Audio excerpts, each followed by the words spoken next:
Hello, in this video I'm going to address how to enable the facelift demo to the entire application and how to add the DevExpress pivot ability to the entire application. Both of these are actual code samples that you can use and enjoy, but treat them as code samples. You're expected to adjust them to your own needs. So first of all, let's figure out how to restart the facelift. When I'm looking at the application, I can see that it's looking like this, which is some kind of beautiful. But if I want to make it look with the facelift, we need to go to right click, developer menu, facelift, and then when I run it, it will look a bit better. The problem is that to expect my user to go and do that every time is kind of annoying, so let's go ahead and do it for him in the code. Now I'm a big fan of figuring out what's going on from running the code and looking at the code. So if we go here and we look at the option context menu and developer tools, and we'll see the different tools. Let's have a look with the properties. That will be our way to follow it up. We'll go down to facelift. Okay, menu facelift. And when I choose it click event, I can see the implementation, which does something relatively simple.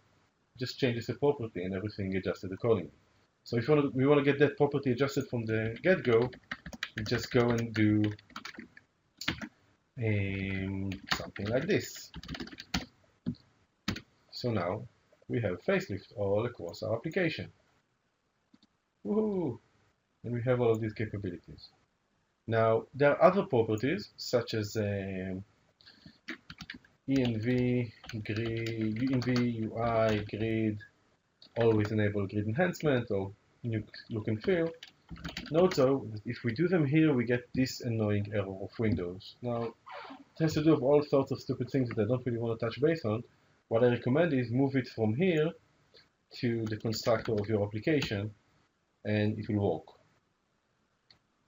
Why will it work? It's a different question that I don't really care like answering right now, but trust me, it will work. So here now I have the grid enhancement, so it looks exactly the same, but we have our small box where we can work with. Okay, so this is the two ways to enable it automatically. Now let's add the DevExpress grid enhancement demos that we do. So we provide you with the source code for that project. Just ask for it and we send it to you. And in this case, I'm going to add it as a reference. I'm going to say add reference, browse DevExpress integration. Okay. By adding it, I will do that, and I will add just one line of code, which says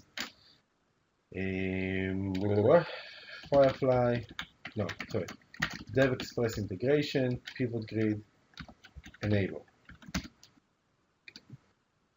So doing that added the ability to pivot to any grid in my application. Okay, just one line of code. Now I can pivot, and I can go ahead and take the city, put the company name over here, see all of them, and double click on this number, and the grid will filter to show me only the 5 in Mexico DF.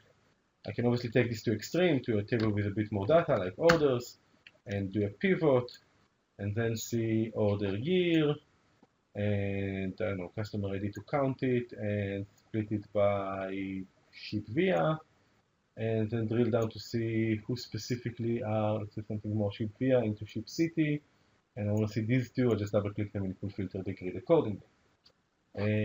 So feel free to use this code sample and introduce it to your code. It's fun, it's cute.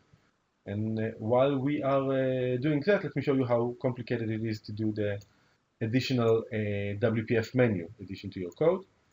So all you need to do is add a reference to Firefly WPF menu demo, which we give it to you with the source code, and add it as a menu entry somewhere. So let's add here WPF menu, and when we double click it, all we do is firefly.wpf.menu.menu, I think menu sample.run, I always get this one wrong, WPF menu.run, and it can get several parameters. You can give it the original menu, default pull down menu, and it will read it automatically. So now I have program, and I can choose customers, products, orders, orders report, and live happily ever after. I can then do some things like set its title or image or logo image as parameters.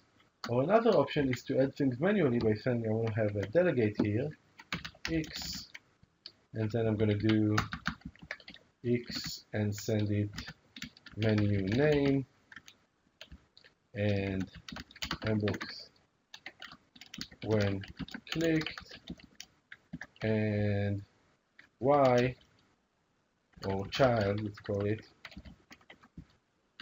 and then child submenu, and again inbox sub clicked. And I think you can see where this is going.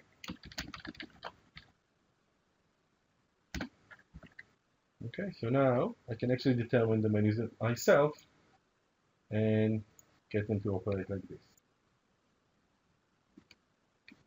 Okay, and if I will call programs from here, it says I'm going to call, instead of the sub click, I'm going to call a new show orders. It will know how to save